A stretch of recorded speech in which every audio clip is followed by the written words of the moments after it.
Are you gonna sit next to me? I'm gonna sit right here, really low. My name is Mike Block, and I'm here with Kinan Azmeh. And Kinan plays the clarinet. Sorry. We're in the middle of rehearsal, so we're cramming in the artist spotlight here. And he plays clarinet and plays classical music and Arabic music, and you're from Syria. Mm-hmm. And so, when did you come to America? Came here in 2000 actually, to Boston, and then 2001 to New York for my masters. Mm-hmm. Then And where did you do your masters? Juilliard. Yeah. Yes. Great. Yes. And then I've been here back and forth between Damascus and New York for the last 10 years. So you keep playing in Syria a lot. How much of the year are you there? Maybe 4 or 5 times a year, more or less. Yeah. You know? I mean, sometimes I go there like a couple times in a month. Yeah. For shows, but now recently I'm doing less and less because I'm focusing on finishing my doctorate. So. Mm-hmm. And where are you doing your doctorate? At CUNY University. Okay. And so you're studying classical music in college, like at Juilliard and at CUNY for your doctorate. So when did you start playing traditional Arabic music? Well, actually, I never played traditional Arabic music, seriously. What I did is, growing up in Damascus, I was trained as a classical musician all the time, but I did lots of improvisation too. Mm-hmm. I only gained interest in learning really the essence of Arabic music after I came to the States. I guess it's a classic case when people try to find their roots again. And I collaborate with, I have a band called Hiwar back in Damascus, and the co-founder of the band, he's the head of the Arabic music department at the High Institute of Music in Damascus. His name is Isam Rafi'.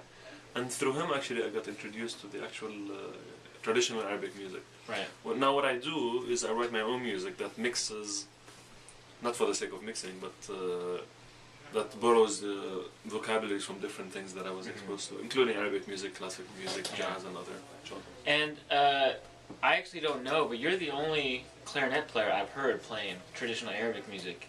Are you the only one? No. Because I feel like you're really actually pushing the boundaries of your instrument when I hear you play the music. There are a lot. I mean, if you look at, let's say, clarinetists in Turkey, for example. Okay. Well, when you talk about Arabic music, what does that mean, really? Sure. You know, there's lots of borrowing, I guess, and blending between different musics, and basically Turkish clarinetists, they have lots of repertoire playing traditional music.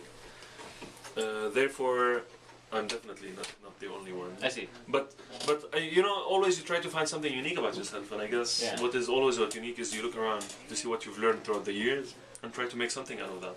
That's what should be unique for everyone, because every person has a unique experience. That's great.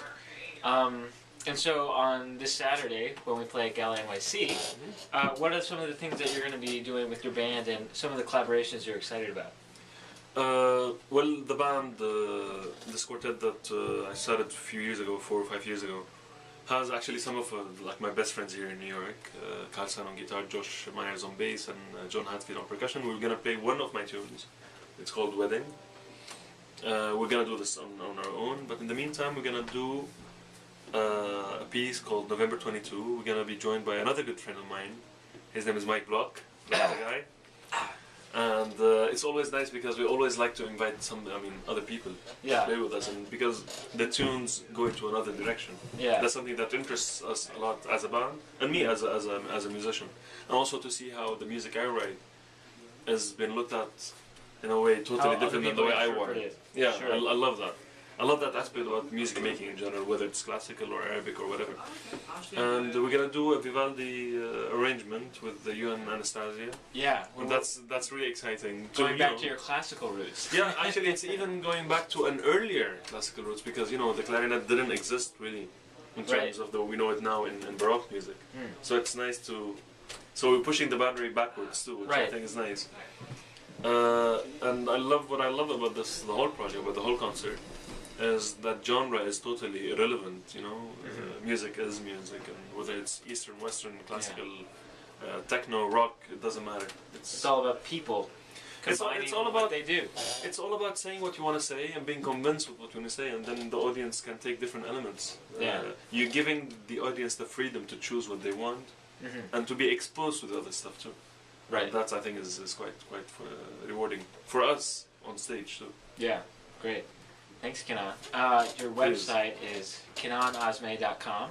AZMEH. Exactly.